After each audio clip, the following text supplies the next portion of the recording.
सुप्रभात प्यारे बच्चों। आज हम पढ़ेंगे हिंदी फर्स्ट में। बच्चों, आज हम पढ़ेंगे पाठ 3 जब मैं पढ़ता था। बच्चों, जैसा कि आपको पता है कि हमारे देश को किसने आज़ाद कराया? गांधी जी ने। हमारे देश के राष्ट्रपिता कौन है? गांधी जी हैं।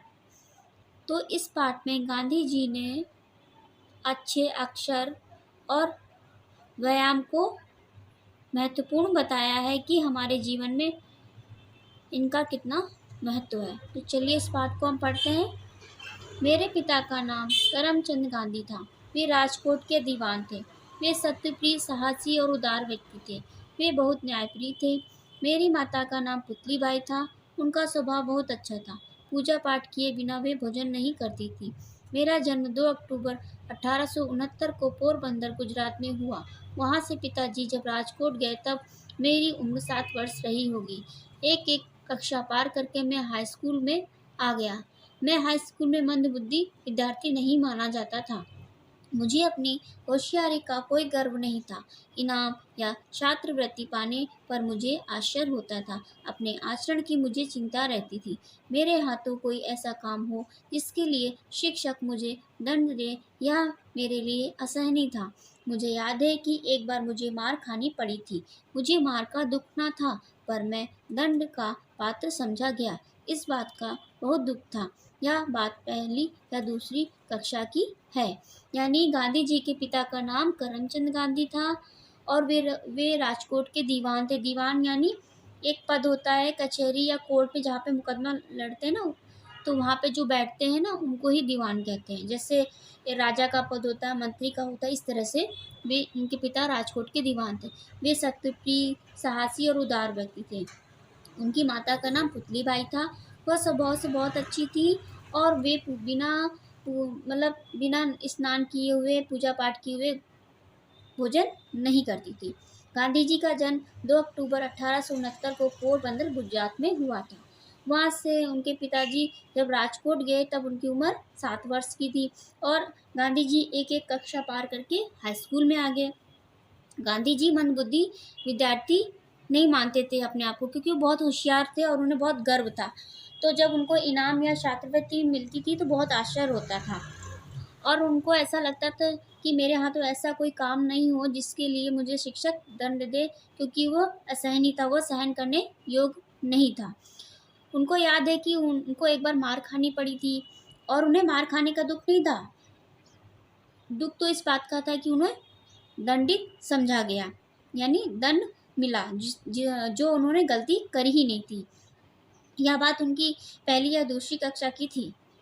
दूसरी बात 7वीं कक्षा की। हमारे मुख्याध्यापक ने ऊपर की कक्षा के छात्रों के लिए व्यायाम और क्रिकेट को अनिवार्य कर दिया। मेरा मन इनमें न लगता था। खेलना अनिवार्य होने के पहले मैं कभी व्यायाम करने या क्रिकेट खेलने गया ही नहीं था। अब मैं यह देखता हूँ कि व्यायाम के प्रति मेरी यह अरुचि एक गलती थी। पढ़ने के साथ साथ व्यायाम करना भी बहुत जरूरी है। दूसरी बात यह है कि वह 7वीं कक्षा में पढ़ते थे जब जो उनके मुख्य अध्यापक है, तो उन्होंने कक्षा के छात्रों के लिए व्यायाम और क्रिकेट क्या कर दिया था? अनिवार्य कर दिया था। पर उनकी गांधी जी की उनमें अरुचि थी, उनको इंटरेस्ट नहीं था, लेकिन उनको ये बाद में जब पता चला कि पढ़ने के साथ साथ व्यायाम करना भी बहुत जरूरी है। एक शनिवार को शाम 4 बजे व्यायाम के लिए जाना था। मेरे पास घड़ी न थी। आकाश में बादल थे, इससे समय का पता न चल सका। जब पहुंचा तो सब जा चुके थे। दूसरे दिन मुझे न आने का कारण पूछा गया। मैंने जो बात थी बता दी। उन्होंने उसे नहीं माना। मुझे दंड भुगतना पड़ा। मुझे बेहद दुख हुआ। मैं झूठा नहीं हूँ, या कैसे सिद्ध करूँ? कोई उपाय न था। मैं मन मार कर रह गया।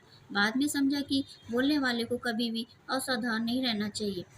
कसरत में ना जाने से मुझे नुकसान नहीं हुआ, क्योंकि मैंने कसरत से तो मुक्ति प्राप्त कर ली थी। पिताजी ने हेडमास्टर को पत्र लिखा कि स्कूल के समय के बाद वे मेरी उपस्थिति का प्रयोग अपनी सेवा के लिए करना चाहते, इस कारण मुझे मुक्ति मिल गई। यानी एक शनिवार को शाम को 4 बजे व्यायाम में जाना, तो गांधी जी के पास घड़ी नहीं थी और आकाश में बादल थे, तो इस कारण वे लेट पहुँचे। जब उन्होंने अध्यापक को बताया कि ऐसी बात बताई, तब भी अध्यापक ने नहीं माना और उन्हें सजा मिली। जिससे उन्हें मतलब बेहद दुख हुआ। फिर पिताजी ने हेडमास्टर को पत्र लिखा कि स्कूल के समय के बाद वे मेरी उनकी उपस्थिति है जो उसका उपयोग उनकी सेवा के लिए करना चाहते हैं। मैंने पुस्तकों में पढ़ा था कि खुली हवा में घूमना स्वास्थ्य के लिए लाभकारी होता। यह बात मुझे अच्छी लगी और तभी से मैंने सैर करने की आदत डाली। इससे मेरा शरीर तगड़ा हो गया, यानी व्यायाम के बदले मैंने टहलने का सिलसिला रखा। इसलिए शरीर को व्यायाम न देने की गलती के लिए तो शायद मुझे सज़ा नहीं भोगनी पड़ी, पर एक गलती की सज़ा मैं आज तक भोग रहा हूँ। मैं यही जानता था कि पढ़ाई में सुंदर लेखन जरूरी नहीं है। विलायत जाने तक यह विचार बना रहा। बाद में और खास करके दक्षिण अफ्रीका में जब मैंने वकीलों और अन्य पढ़े लिखे नवयुवकों के मोती के दाने जैसे अक्षर देखे तो मैं शर्माया और पछताया। मैंने अनुभव किया कि खराब अक्षर अधूरी शिक्षा की निशानी मानी जानी चाहिए। बाद में मैंने अक्षर सुधारने का प्रयत्न किया, पर पक्का घड़ा कहीं चाक पर चढ़ता। सभी मेरे उदाहरण से सबक लें और समझे कि अच्छे अक्षर विद्या का आवश्यक अंग है। अच्छे अक्षर सीखने के लिए कला आवश्यक है, इसलिए बालकों को चित्रकला पहले सिखानी चाहिए।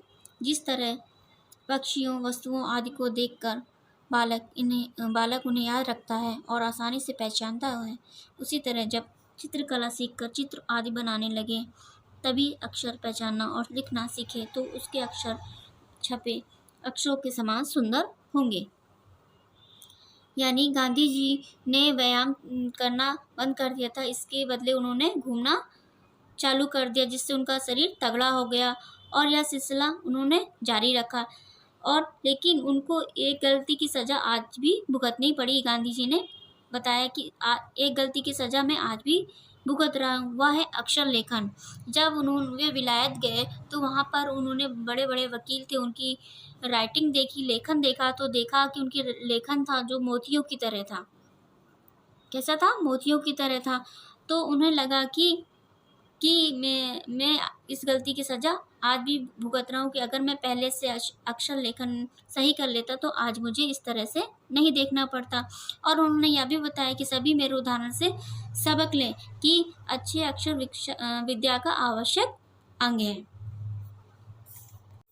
इस समय के विद्या अध्ययन के कुछ संस्मरण और भी उल्लेखनीय। छठी कक्षा में मेरे संस्कृत शिक्षक कृष्ण शंकर मास्टर बहुत कड़े मिजाज के थे। विद्यार्थियों को अधिक से अधिक सिखाने का प्रयास करते, परंतु मैंने संस्कृत की कक्षा छोड़कर फारसी की कक्षा में बैठना शुरू कर दिया।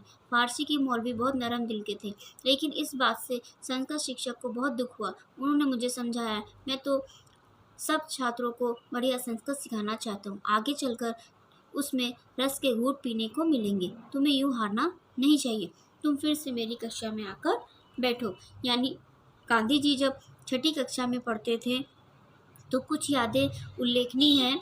जो उनके संस्कृत के शिक्षक थे वो बहुत ही कड़े मिजाज के थे, यानी सर थे जो उनके बहुत ही कड़े मिजाज के थे।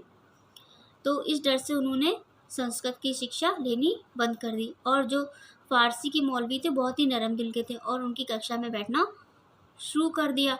लेकिन जब संस्कृत शिक्षक को यह बात मालूम हुई तो उन्हें बहुत दुख हुआ और उन्होंने गांधी जी को समझाया कि तुम आगे चलकर उसमें रस के घूंट पीने को मिलेंगे, तुम्हें यूँ हारना नहीं चाहिए, तुम फिर से मेरी कक्षा में आकर बैठो।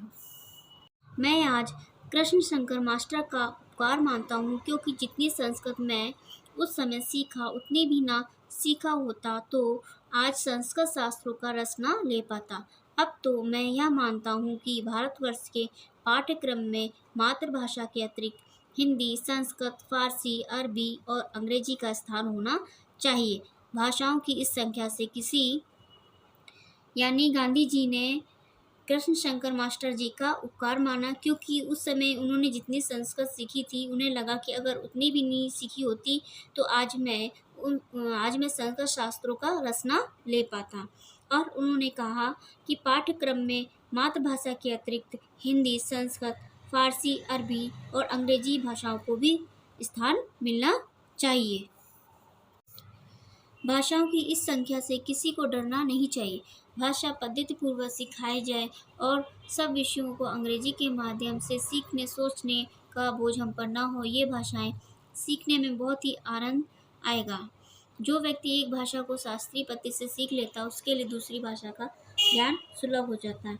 यानी गांधी जी ने कहा कि हमें किसी भी भाषा को सीखने से डरना नहीं चाहिए। अगर कोई भी भाषा आपको पद्धति पूर्वक सिखाई जाए तो वह आसान हो जाती है, और जो व्यक्ति एक भाषा को शास्त्रीय पद्धति से सीख लेता है उसके लिए दूसरी भाषा का ज्ञान सुलभ हो जाता है।